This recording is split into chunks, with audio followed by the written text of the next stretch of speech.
참 힘들고 어려울 때 우리에게 힘이 되어주는 것이 있습니다. 여러분들은 힘들고 어려우실 때 무엇을 통해서 힘을 얻고 위로를 받고 또 충전하게 되시나요? 여러 가지 우리가 방법이 있을 것 같지만 특별히 우리가 크리스찬들은, 그리스도인들은 정말 힘들고 어려울 때 찬양을 듣게 되는 것 같아요. 무심코 들었던 그 찬양 속에서 갑자기 위로가 되고 소망이 되고 힘이 될 때가 있습니다. 그래서 참 찬양은 놀라운 힘이 있는 것 같아요.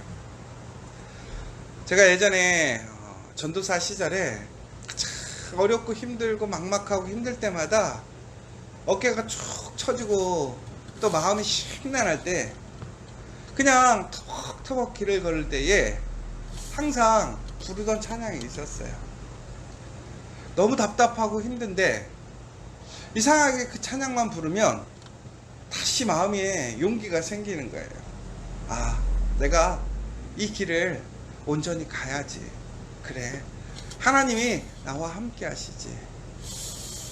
근데 그 찬양이 꼭 나에게 말씀하셨다 이런 것은 아닌데 이상하게 그 찬양을 부르면 하나님이 나를 향해서 말씀하시는 것 같고 그 찬양의 가사 하나하나가 다시 한번 생각하게 되어지고 위로가 되고 힘이 되는 것 같습니다. 여러분, 오늘도 우리가 매일 분주하게 또 여러 상황에 처하게 될 것입니다.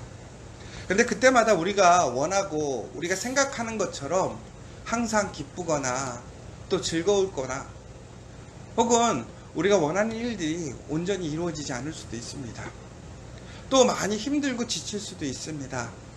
여러분, 그럴 때 잠깐이라도 여러분 찬양의 그 소리에 귀 기울여 보십시오. 찬양이 여러분의 그 모든 피로와 어려움을 깨끗하게 하고 무엇보다 그 찬양을 통해서 하나님의 말씀을 다시 기억나게 하실 것입니다. 여러분, 우리가 복되고 또한 우리가 누릴 수 있는 것, 우리가 찬양을 들을 수 있는 것, 그게 복이에요. 지금은 우리가 찬양을 듣고 싶어도 듣지 못하는 시대가 아닙니다. 우리가 찬양을 부를 수 있습니다. 그런데 우리는 그 찬양의 가치를 다시 잊어버리는 것 같아요. 오늘 아침에 찬양을 하면서 이 곡조가 중요한 것이 아닌 것 같아요. 오늘 아침에 우리 202장 찬양을 했는데 정말 그 찬양을 할 때마다 그 찬양의 가사들이 우리의 심령에 박히는 것 같아요. 여러분, 찬양은 세상의 노래와 다른 차이가 있습니다. 세상의 노래는 멜로디가 중요하대요. 아니면 사람의 마음, 사람의 감정을 이야기해 줍니다. 그래서 우리는 그것에 같음을 느끼는 거예요. 동질감을 느끼고 마음이 이렇게 통하게 되는 거죠. 단순히 우리가 서로의 마음을 이해할 수 있고 내 마음을 읽어주는 그 찬양, 그 노래만 들어도 우리가 위로를 얻고 마음이 동요가 되는데 하물며 이 찬양은 하나님의 말씀으로 기록되어 있습니다. 하나님의 말씀을 우리에게 생각나게 하는 것이죠. 결국은 그 하나님의 말씀이 우리의 기억으로 다시 일어나게 되고 우리의 입술에 하나님의 말씀이 선포되어지고 그것이 우리의 마음에 감동을 주고 우리의 삶이 다시 그 말씀으로 나아간다면 결국은 그것이 복으로 나아가는 길입니다. 여러분, 오늘 부르는 그 찬양이 여러분의 그 삶을 바꿀 줄 믿으시기 바랍니다. 여러분, 찬양 속에 있는 그 가사 한마디 한마디가 바로 하나님께서 우리에게 주신 언약임을 기억하시고 오늘 힘들고 어려울 때마다 혹은 내가 어떤 길을 가야 되고 내가 가는 길이 어디에 있는지를 내가 잠시 잊어버렸을 때에 그 찬양을 통해서 다시 한번 그 말씀을 기억하는 저와 여러분 되시기를 간절히 소망합니다. 오늘 그래서 모세는 이제 이스라엘 사람들에게 노래를 가르쳐서 그들에게 가르친다라고 나와 있습니다. 하나님께서 모세와 여호수아에게 명령하셨던 것이죠. 왜 그렇습니까? 바로 이 노래를 통해서 이스라엘 사람들이 하나님의 말씀, 하나님의 언약을 잊지 않기 원하셨다라는 거예요.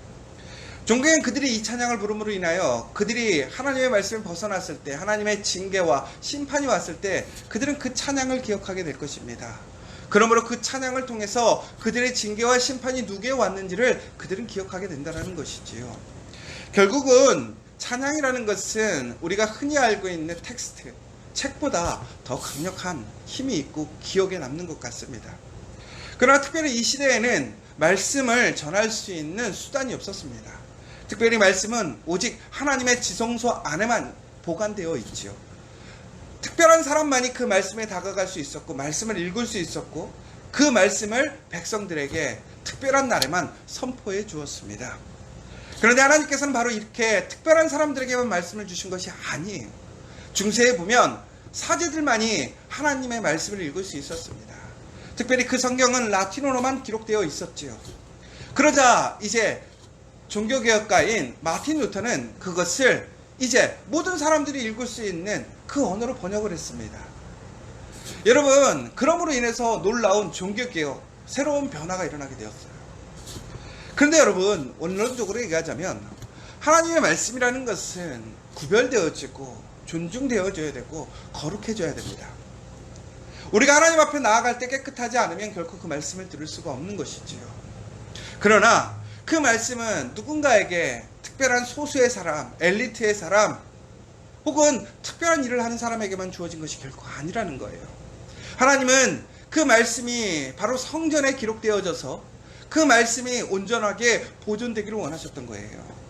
그러나 그 말씀이 그곳에만 머무르는 것이 아니라 모든 사람들이 그 말씀을 기억하고 그 말씀에 그 마음에 그것을 새길 수 있도록 노래로 만들려고 했다는 거예요. 중국엔 그 노래가 모든 사람들에게 남녀노소 어른이나 아이나 쉽게 기억하고 배울 수 있었어요. 중국에는 그들이 하나님의 말씀을 손에 들고 있지 못했지만 그 노래를 통해서 그들의 입술에 그들의 가슴에 그 말씀이 남게 되었다는 것입니다. 그러므로 여러분, 오늘 하나님께서는 우리를 향한 그 사랑, 그 마음으로 그 말씀이 항상 우리에게 지켜지기를 원하셨다는 거예요. 그런데 오늘 그 노래를 주었던 이유가 있습니다. 무엇이냐? 이스라엘 사람들이 이제 가나안 땅에 들어가게 되는데 가나안 땅에 들어가니까 그들이 이제 음식을 먹게 되기 시작했습니다.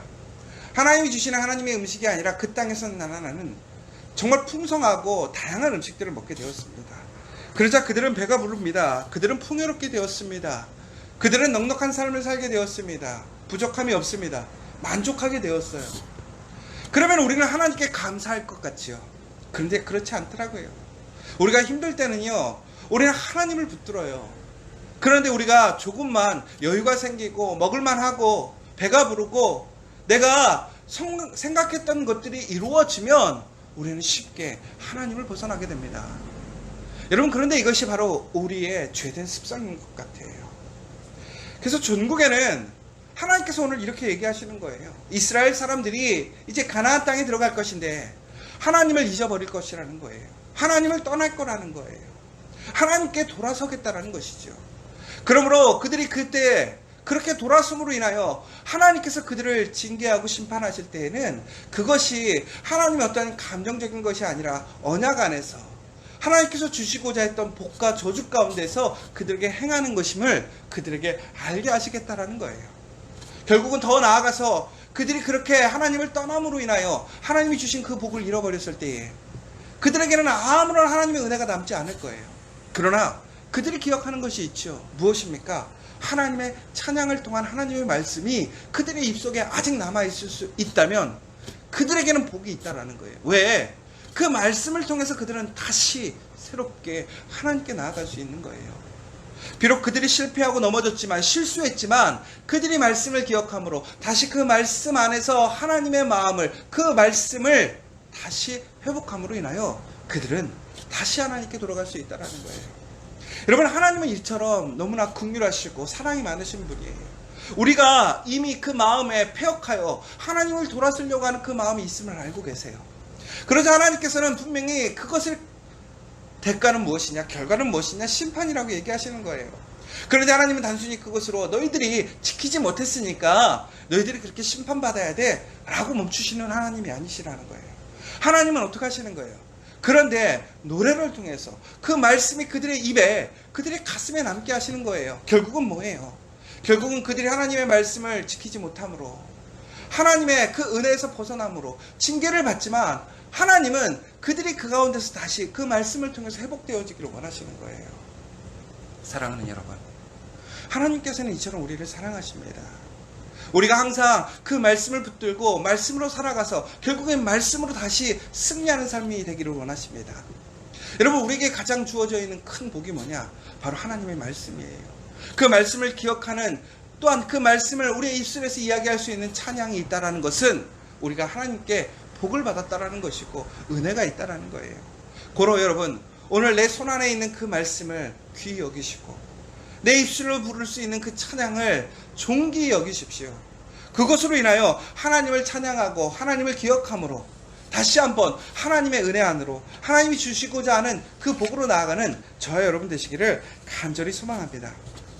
그런데 오늘 다시 한번 이렇게 얘기합니다. 그러면서 이 율법의 말씀을 이제는 레위 사람들에게 주시면서 이것을 언약궤 곁에 두라고 했어요. 여러분, 왜 이 말씀을 사람들에게 주지 않고 언약궤에 두었는가? 아까 말씀드렸던 것처럼 이 말씀을 보존하기 위해서 그런 거예요. 아무리 여러분 말씀이 옆에 있어도 우리가 성경을 보지 않습니다. 여러분 집에 성경책이 있잖아요. 여러분 성경책 얼마나 뺏어 보시나요? 여러분, 우리가 성경을 갖고 있는 것이 중요한 것이 아니라 성경을 가치 있게 바라봐야 돼요. 성경을 열어서 읽어야지만 그 성경의 능력이 일어나는 것이죠.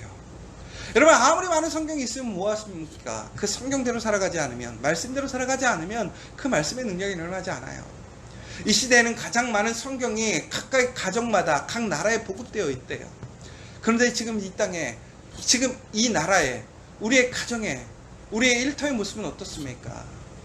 더욱더 하나님 말씀에서 벗어나고 폐역하고 자기의 옳은 대로, 자기의 뜻대로, 자기의 즐거움을 쫓아가는 시대가 아닙니까? 여러분, 솔직히 어제 하루 동안 여러분 가장 많은 시간과 가장 많은 모든 일들을 무엇을 위해 힘썼습니까? 여러분, 우리의 생계를 위해서 열심히 일하겠죠. 그러나 여러분, 그 생계를 위하여, 우리의 일을 위하여 열심히 일하는 그 순간에도 여러분 정말 그것이 누구를 위한 목적인지 여러분 잘 생각해 보셨습니까? 정말 하나님을 위하여, 하나님의 영광, 하나님께서 주신 그 사명을 위하여 그 길을 걸어가겠지요. 그러나 그럼에도 불구하고 그것이 진정으로 내 유익, 내가 즐거움, 내가 원하는 길을 위해서 내가 하나님의 이름을 이야기하고 걸어가는 그 길은 아니었습니까? 여러분, 바로 그 가운데서 우리는 말씀을 통해서 내가 정말 어디 있는지 우리는 구별되어질 수 있는 거예요. 그러니까 말씀이 있으면 우리는 나치판과 같은 역할을 할 수 있는 것이지요. 말씀이 있어야 우리에게 다시 회복할 수 있는, 다시 시작할 수 있는 힘이 주어지는 거예요. 그런데 결국은 그 말씀이 전국에는 왜 보존되고 지켜졌는가? 여러분, 요시야 왕 때에 그 이스라엘 사람들이 말씀을 잃어버렸습니다. 그런데 그들이 구전으로 전해오는 말씀, 그들이 기억하고 있는 말씀을 지키게 돼요. 그런데 그 말씀을 지키는 것은 온전한 말씀이 아니었어요. 왜? 그들이 기억하는 것만 하니까, 그들이 할 수 있는 것만 하니까, 그들이 원하는 것만 하게 되니까. 그런데 여러분, 그것은 옳은 길이 아닙니다. 하나님께서 얘기하신 의의 길, 하나님의 바른 길이 아니었어요. 그런데 요시야는 바로 이 율법책이 숨겨져 있던 것을 발견하게 되고 그 말씀을 읽어봅니다. 그런데 그 다음에 어떻게 벌어집니까? 그가 옷을 찢으면서 통곡을 해요. 왜? 우리가 죄가 너무나 많다라는 거예요. 내가 죄인이라는 거예요. 우리가 죄인이라는 거예요. 하나님 앞에 심판의 대상이라는 거예요. 여러분, 결국은 말씀이 있어야 우리가 옳고 그름을 알 수 있는 것이고, 내가 바른 길로 가고 있는지, 길에 벗어났는지를 알 수가 있는 거예요. 여러분, 왜 우리가 새벽마다 이렇게 새벽 기도를 통해 말씀을 들었습니까? 결국은 우리가 새벽마다 듣는 이 말씀이 내가 정말 하나님의 말씀을 통해서 내가 어디에 있는지, 내가 어디로 가야 하는지 그것을 올바로 붙들기 위해 그런 것 아닙니까? 여러분, 요시야 왕 때 그들이 말씀이 없었다면 회개할 수 없었어요. 그들의 올바른 대로, 그들이 생각하는 대로 살가게다가 결국에는 하나님의 은혜에 살지 못하는 거예요. 여러분, 정말 우리가 하나님 말씀의 은혜 안에 살아가려면 진정 하나님의 말씀 안에 내가 온전히 살아가고 있는가를 우리는 다시 되돌아봐야 되는 거예요. 그러므로 우리는 항상 말씀을 귀히 여기고 말씀을 열어서 내가 말씀 안에 있는지를 살펴봐야 되는 것이죠. 여러분, 성경은 구원을 얻게 하는 능력이기 때문에 교훈과 책망과 바르게 함과 의로 교육하기에 유익하도록 성령의 감동으로 기록된 것입니다. 고로 이 말씀은 우리를 하나님의 그 의의 길, 복의 길로 이끈다라는 것이지요. 사랑하는 여러분, 결국은 하나님께서는 이렇게 노래와 말씀을 통해서 우리가 하나님의 은혜에 머물기를 원하시는 거예요.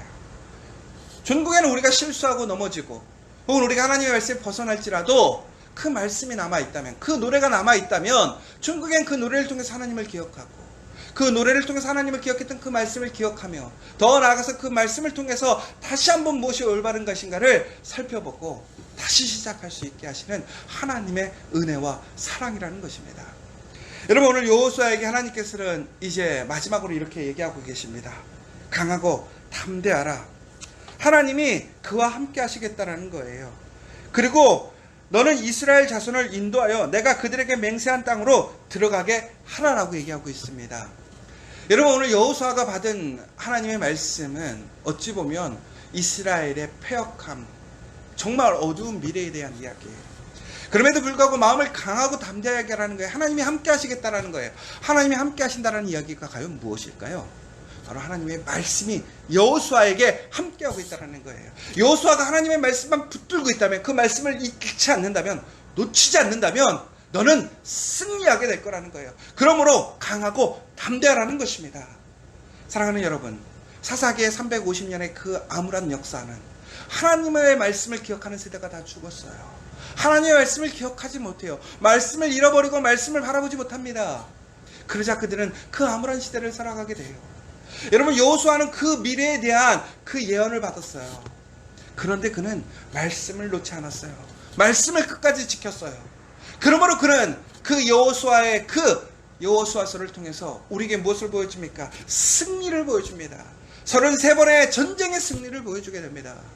여러분, 우리의 앞날이 아무리 암울하고 어두울지라도 말씀을 붙들고 있으면 그 말씀을 붙든 사람, 그 공동체, 그 가정, 그 나라는 결코 무너지지 않습니다. 하나님께서 지키십니다.